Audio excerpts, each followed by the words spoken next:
Hello everyone, स्वागत है आप सबका आज के इस सेशन में। आज हम एक न्यू चैप्टर स्टार्ट कर रहे हैं जो कि है ब्लड रिलेशन। इसमें हम पार्ट 1 आज कवर कर रहे हैं अपने एमसीक्यूज का। हमने जो आपका बेसिक कॉन्सेप्ट्स थे, बेसिक चीजें थी, हमने ऑलरेडी डिस्कस की हुई है इससे पहले वाले सेशन में, जो आपके सिलेबस वाला सेशन हम जब कर रहे थे, राइट। आप अगर आपने वो वीडियो नहीं देखी है तो जाइए उसको देखिए, ठीक है, एंड देन आप यहाँ पे आ सकते हो क्योंकि इसमें हम प्रैक्टिस एमसीक्यूज कर रहे हैं। ओके, आपके टॉपिक्स कवर्ड सारे ही हैं, मतलब आपके बेसिक्स तो सबका ही कवर हो रखा है ऑलरेडी। अब हम प्रैक्टिस एमसीक्यूज क्वेश्चन कर रहे हैं, राइट। तो ये पार्ट 1 रहने वाला है ब्लड रिलेशन का। आने वाले सेशंस में हम डिफरेंट पार्ट करेंगे जिसमें हम different type of questions discuss करेंगे, प्रीवियस ईयर क्वेश्चन भी डिस्कस करेंगे, राइट। आई होप कि आप साथ के साथ इन सेशंस के साथ साथ आप प्रैक्टिस कर रहे हो, वीडियोस को स्टार्ट से एंड तक देख रहे हो, ठीक है, खुद से ट्राई कर रहे हो कि आपसे क्वेश्चन सॉल्व होता है कि नहीं होता है। एंड आई ऑल्सो होप कि you are liking these sessions, आप इनको लाइक कर रहे हो इन सेशंस को, जिससे कि क्या होगा कि हमें भी मोटिवेशन मिलेगा कि हम आने वाले दिनों में आपको कुछ इस टाइप के ही सेशंस लेके आते रहें। ओके, चलिए स्टार्ट करते हैं हमारी आज का ये सेशन। सबसे पहले इस कॉम्प्रिहेंसिव गाइड बुक के बारे में जानते हुए, तो ये कॉम्प्रिहेंसिव गाइड बुक आपके किसके कैसे इंपॉर्टेंट है, इसमें जितनी भी आपकी इंफॉर्मेशन है जो आपके एग्जाम के रिलेटेड इंपॉर्टेंट है, वो इंफॉर्मेशन आपको इस गाइड बुक से मिल जाती है। पूरी वन स्टॉप एक सोर्स, आप बोल सकते हो इसको source of income, source of information, जहां पे आपको डिटेल सिलेबस हर एक सेक्शन का, आपको इंपॉर्टेंट टॉपिक्स अगर नहीं पता है कि कौन कौन से इंपॉर्टेंट टॉपिक आपको कवर करने हैं, तो ये सारे इस गाइड बुक में आपको इजीली अवेलेबल होते हैं। आप इस गाइड बुक को इजीली डाउनलोड कर सकते हैं। वीडियो के नीचे आपको डिस्क्रिप्शन में लिंक मिल जाएगा, जहां से आप क्लिक करके इसको डाउनलोड करके अपने पास सेव रख सकते हैं, और जब भी आपको कोई इंफॉर्मेशन जानने की जरूरत हो उसी टाइम आप इसको खोलिए और वहां पे देख सकते हैं और पढ़ सकते हैं। ओके, तो चलिए आज स्टार्ट करते हैं आज के सेशन का। हमारा first question of blood relation. आपको पता है आपको ब्लड रिलेशन के क्वेश्चन करने से पहले बेसिक मतलब नोटेशंस आना चाहिए कि मेल को हम कैसे डिनोट करते हैं, फीमेल को कैसे करते हैं, फैमिली ट्री बनाना आपको आना चाहिए, ठीक है। तो उसके बाद आप फिर क्वेश्चंस पे जंप करते हो। अब जब यहाँ पे क्या लिखा हुआ है, इन अ फैमिली ऑफ 3 जनरेशंस, ये ध्यान से पढ़ा करो इन सारी इंफॉर्मेशन को। यहाँ पे लिखा गया है 3 जनरेशन की फैमिली है, फर्स्ट, सेकेंड और थर्ड जनरेशन, 3 ही जनरेशन होंगी। देयर आर 2 मैरिड कपल्स, कितने हैं? 2 मैरिड कपल हैं, मतलब 2 कपल हैं आपके इस फैमिली के अंदर। The family members are A B C D E and F, तो टोटल कितने फैमिली मेंबर्स हैं? 6 फैमिली मेंबर्स हैं। तो 6 फैमिली मेंबर है, चीजें लिमिटेड हैं, उसी हिसाब से आप फैमिली ट्री बनाओगे। तो A is the daughter of E and B. अगर ए जो है वो ई और बी की डॉटर है, तो आपको पता है तो हम कैसे करते हैं, ई और बी मैरिड होने चाहिए फिर, और ए उनकी डॉटर हो जाएगी। ये एरो आप किसके लिए दिखाते हो? जनरेशन गैप के लिए दिखाते हो। ये हम 2 जो हॉरिजॉन्टल लाइंस हैं वो आपकी कौन सी है? कपल की लाइंस हैं, ठीक है, इससे हम कपल डिनोट कर रहे हैं। अगर ए जो है वो डॉटर है ई और बी की, तो ई और बी तो मैरिड हो गए, बट अभी आपको नहीं पता कि इनमें से मेल और फीमेल कौन है, ये चीज ध्यान रखिएगा। F is husband of C, F जो है हस्बैंड है सी का, तो अलग से कहीं पे बनाइए इसको कि एफ जो है हस्बैंड है सी का, और अगर एफ जो है हस्बैंड है सी का, तो सी शुड बी वाइफ और female. C is the child of B and has only one son। ये एंड आपको मैंने बताया है बहुत बार कि एंड किसकी इंफॉर्मेशन देता है? पहले पर्सन की इंफॉर्मेशन देता है, इंफॉर्मेशन या रिलेशन देता है, ठीक है, एंड या फिर बट। जो C है किसका चाइल्ड है? B का। B का चाइल्ड तो आपको A भी दिख रहा है, और अगर C भी B का चाइल्ड होगा तो फिर क्या बना सकते हो आप? A और C को सिबलिंग बना सकते हो। भाई ए भी बी का चाइल्ड है, सी भी अगर बी का चाइल्ड है, तो दोनों को सिबलिंग बनाओ। अब क्या करो, ये जो आपने लिखा है इसको यहाँ पे ऐड करते रहो साथ साथ, ठीक है। चलिए, तो हम इसको जब ऐड करेंगे यहाँ पे डाल देते हैं। आपको पता है कि सी जो है चाइल्ड है, सी हमने वाइफ दिखाई थी ऑलरेडी, यहाँ पे बनाया था क्योंकि एफ जो है उसका हस्बैंड है। तो इतना हमने बना लिया। कितने कंप्लीट हो चुके हैं? 1 2 3 4 5 मेंबर्स हो चुके हैं अभी तक। Okay, 2 married couple. अच्छा, आपका ये क्या है यहाँ पे? ये सिबलिंग है तो एक सिंगल हॉरिजॉन्टल लाइन दिखाएंगे हम इन दोनों के बीच में। दो मैरिड कपल आ चुके हैं हमारे पास। D is an unmarried female, D एक अनमैरिड फीमेल है, मतलब डी तो फीमेल है, अनमैरिड तो होगी ही। अब यहाँ पे देखो B, C is the child of B and has only one child, इसका मतलब है सी का भी एक चाइल्ड है। तो सी का अगर एक चाइल्ड है और आपके पास 5 मेंबर ऑलरेडी कंप्लीट हो चुके हैं, तो ये यहाँ पे जो पर्सन आएगा उसको किससे भरोगे आप, डी से भरोगे।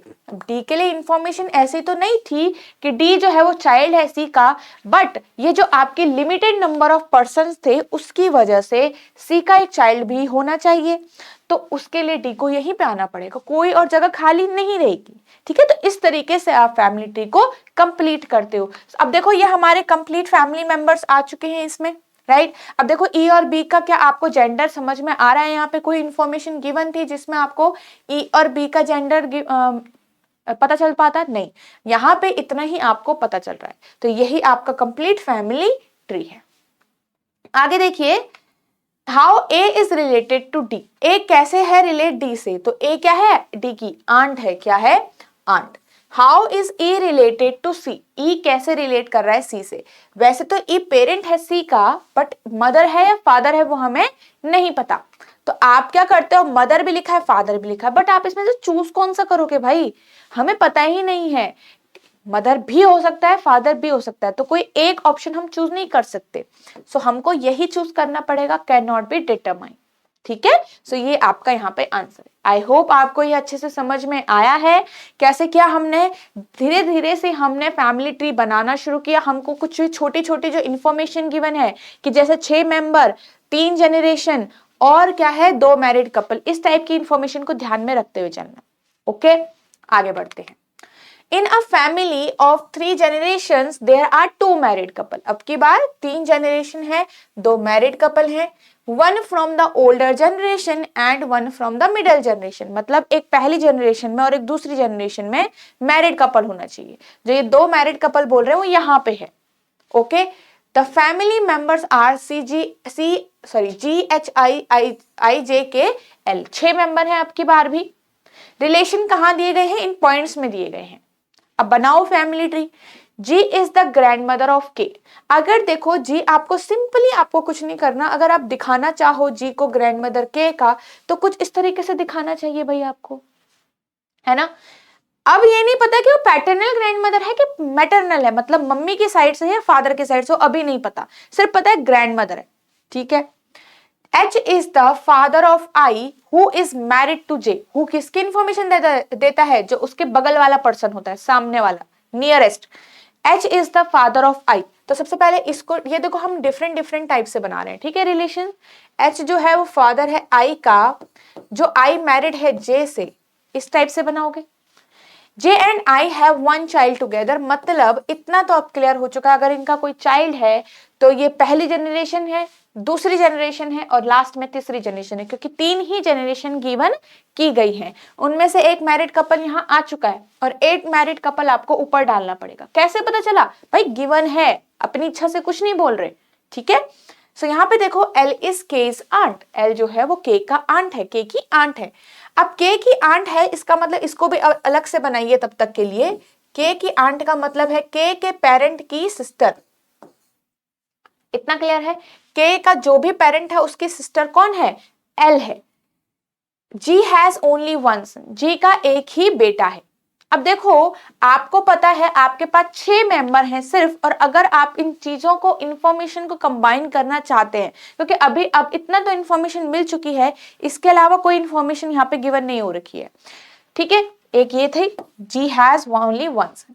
तो इन इंफॉर्मेशन को कंबाइन करने के लिए सबसे पहले ध्यान में रखो आपके पास 6 मेंबर हैं, 6 मेंबर में काउंट करो, 1 2 3 और चौथा यहाँ आना ही चाहिए। तो 3 मेंबर फुल हो रखे हैं, जिसमें से एक चौथा के, 5 एल, ठीक है, 5 ये हो गए और 6th आपका कौन हो गया? जी हो गया। मतलब इन सब के अलावा हमारे पास कोई नया यहाँ पे हम फिल नहीं कर सकते, राइट।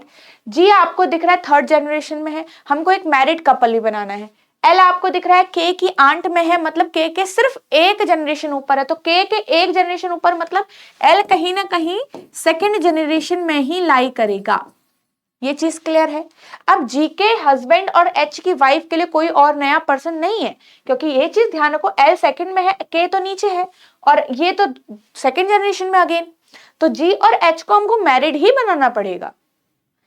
ठीक है, आपको क्या करना है, जी और एच मैरिड कैसे हुए, क्योंकि ये दोनों ही थर्ड जनरेशन में है, राइट। और इनके पार्टनर्स के लिए कोई हमारे पास नया मेंबर नहीं है, क्योंकि बाकी तो खत्म हो चुके हैं, कंप्लीट हो चुके हैं। तो अब ध्यान रखो, हमारा जो फैमिली ट्री है, जी को मैरिड करो एच से। जी क्या है, एक फीमेल है, एच एक मेल है, जी का एक सन है, राइट। अब एच का ऑलरेडी एक चाइल्ड है जो कि मैरिड हो रखा है, और यहाँ पे के यहाँ आना चाहिए, और एल आपको आंट दिखाई गई है जो कि एक फीमेल है। अगर हमको जे का एक ही बेटा चाहिए तो वो आई ही होगा। अब आप कहोगे जे क्यों नहीं, भाई जे तो एच का क्या है, एच का मतलब सन इन लॉ या फिर डॉटर इन लॉ होनी थी वैसे तो, ठीक है, तो उसका जो चाइल्ड है वो आई ही है, तो यहाँ पे जी का भी चाइल्ड आई होना चाहिए, राइट। तो J should be a female member.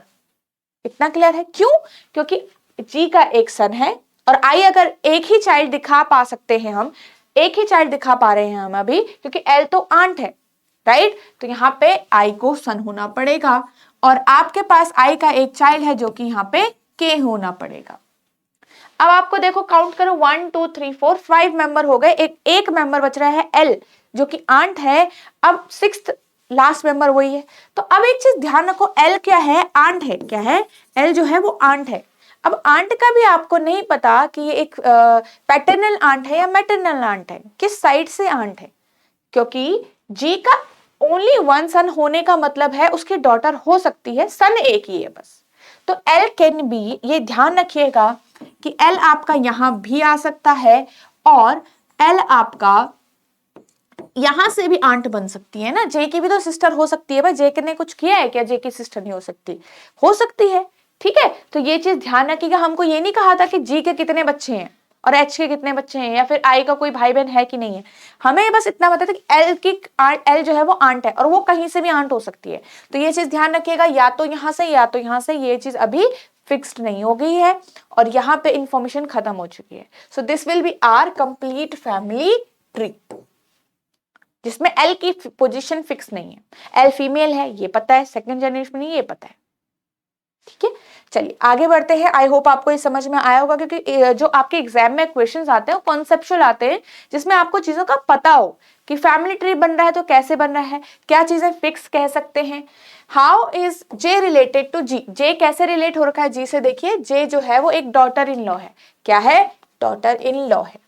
How is के रिलेटेड टू आई, आप देख सकते हो के का जेंडर अभी भी फिक्स नहीं हो रखा है, के फीमेल है मेल है हमें नहीं पता, बट आई से कैसे रिलेट कर रहा है, या तो सन होगी या तो डॉटर होगी, इन दोनों में से एक चीज होनी चाहिए। देखो आई का जो के है वो ऐसे करके गिवन हो रखा है, के का जेंडर पता होना चाहिए था जो कि नहीं पता है, सन भी नहीं आप फिक्स कर सकते और डॉटर भी आप फिक्स नहीं कर सकते, बट इन दोनों में से तो एक ही आएगा। अब अपने ऑप्शंस को ध्यान में देखो, क्या आपके ऑप्शन में एक ऐसा ऑप्शन गिवन है कि जो आपके आंसर को मैच कर पाए। हम खुद ही तो कह रहे हैं या तो डॉटर या तो सन, या तो 1 या तो 2, इन दोनों में से एक समय में एक ही चीज पॉसिबल है, ठीक है। तो ये चीज यहां पे आप आइदर और चूज करते हो हमेशा, ठीक है।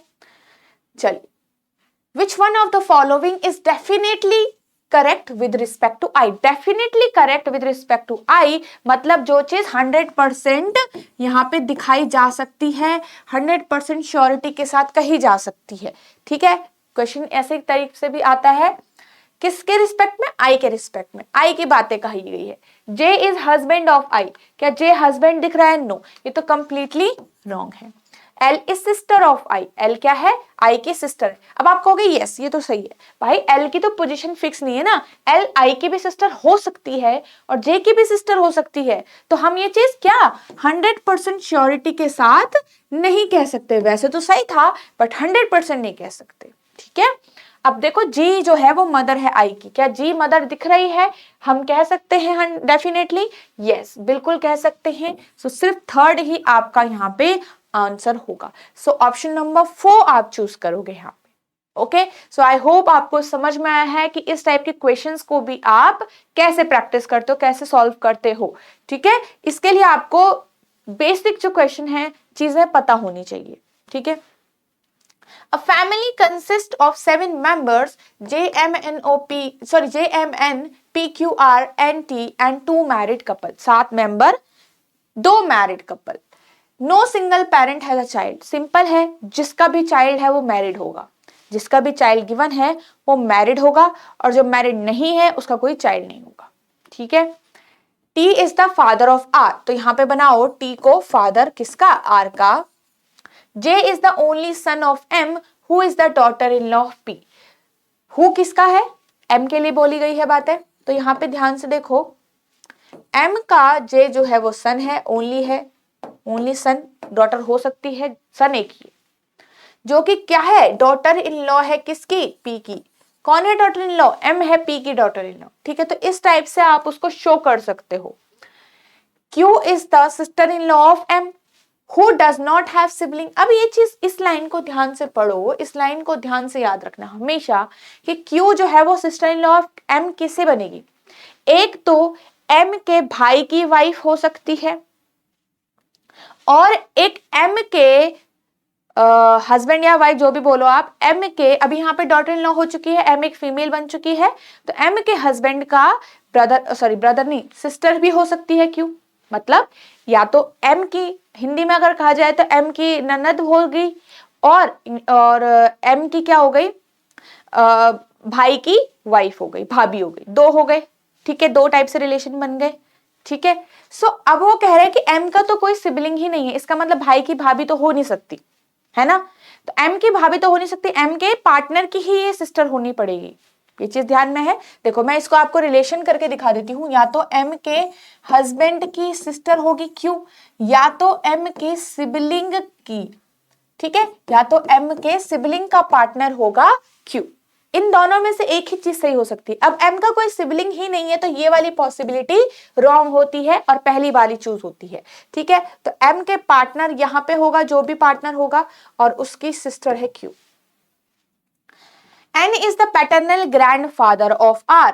N जो है R का पैटर्नल ग्रैंडफादर, देखो ऑलरेडी फादर T दिख रहा है और पैटर्नल बोल दिया उन्होंने, तो N को आप T का फादर बनाओ भाई। कैसे बना, क्योंकि R का ऑलरेडी फादर प्रेजेंट है और कहा गया कि N जो है वो पैटर्नल ग्रैंडफादर है, तो T का ही तो फादर होगा, है ना।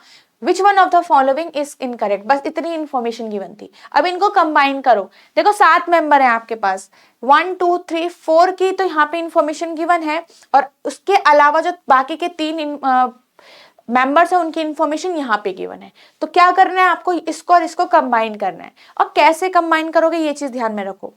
अब देखो इसके लिए आपके पास यहाँ पे एक पर्सन छूट रहा है, आपको 2 मैरिड कपल चाहिए, एक मैरिड कपल यहाँ पे मिलेगा और एक आपको कहीं और डालना है। अब देखो उसने कहा है कि no single parent has a child, अगर P का कोई यहाँ पे चाइल्ड है तो P should be married, S the N should be married और T should be married.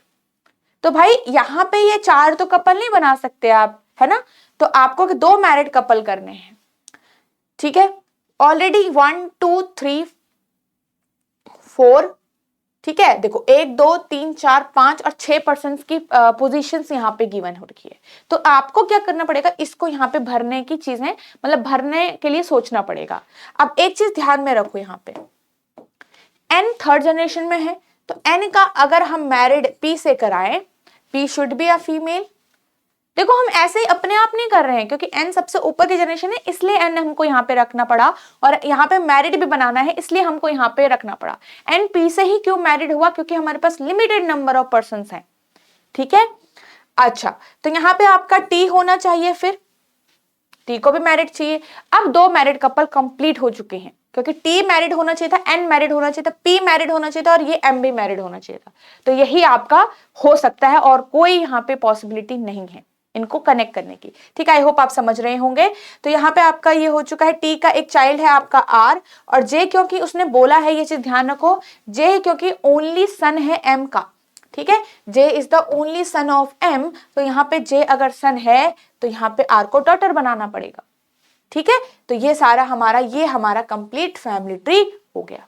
Okay, चलिए अब इसमें क्या आंसर करना है कि इनकरेक्ट कौन है। P ग्रैंड मदर है R की, देखो P आपने ग्रैंड मदर बनाई, बिल्कुल ठीक है। M जो है वो मदर बनाई R की, बिल्कुल ठीक है भाई। और Q जो है वो डॉटर बनाई N की, तो Q N की डॉटर ही दिख रही है, बिल्कुल। और R जो है वो नेफ्यू है Q का, नहीं R नीज है, R एक फीमेल है, तो ये वाला हमारा इनकरेक्ट है and that's why this is the answer. Okay, चलिए, so this was the question here, this was the solution. चलो, तो ये हमारा लास्ट क्वेश्चन था आज के इस सेशन का। आई होप आपको अच्छे से समझ में आया होगा। मैंने आपको बहुत ही ज्यादा स्मूथली समझाया है, क्लियरली समझाया है, और साथ साथ मैं आपकी कैसे कैसे बहुत छोटे तरीके से कि फैमिली ट्री कैसे बनाना है, कैसे कनेक्ट करना है, ये चीजें मैंने यहाँ पे आपको बताई। और अब आई होप आपके आने वाले जो सेशंस होने वाले हैं ब्लड रिलेशन के, उसकी प्रैक्टिस आप अच्छे से कर पाओगे। ओके, सो ये हमारा लास्ट क्वेश्चन था, ठीक है। एक बार दोबारा से प्रैक्टिस करिए, अगर आपका कोई सॉल्यूशन गलत आता, कोई आंसर रॉन्ग आता है, तो एक बार दोबारा से इसकी प्रैक्टिस करिए। ओके, चलिए अब बात करते हैं कोर्स के बारे में। तो ये देखो, कोर्स आपके लिए तभी इंपॉर्टेंट होता है जब आपको लगता है कि आपकी जो चीजें हैं, जो वॉइड है, जो छूट गई है आपकी प्रिपरेशन में कमी, वो पूरा करने के लिए कोर्स आपको लगता है कि आपके लिए जरूरी है, so you can join us. ठीक है, इस कोर्स में आपको क्या है, टेस्ट सीरीज कंप्लीटली मिलती है जो आपके प्रिपरेशन में बहुत ज्यादा इंपॉर्टेंट होती है। ठीक है, जो आपकी प्रिपरेशन को और अच्छे से आपको बताती है कि आप कहाँ पे किस लेवल पे लाई कर रहे हो। ठीक है, तो टेस्ट सीरीज है आपकी, आपको इसमें आपको कोर्स जो है, आपका कॉन्सेप्ट क्लासेस हैं आपके रिकॉर्डेड फॉर्म में आपको मिलती हैं।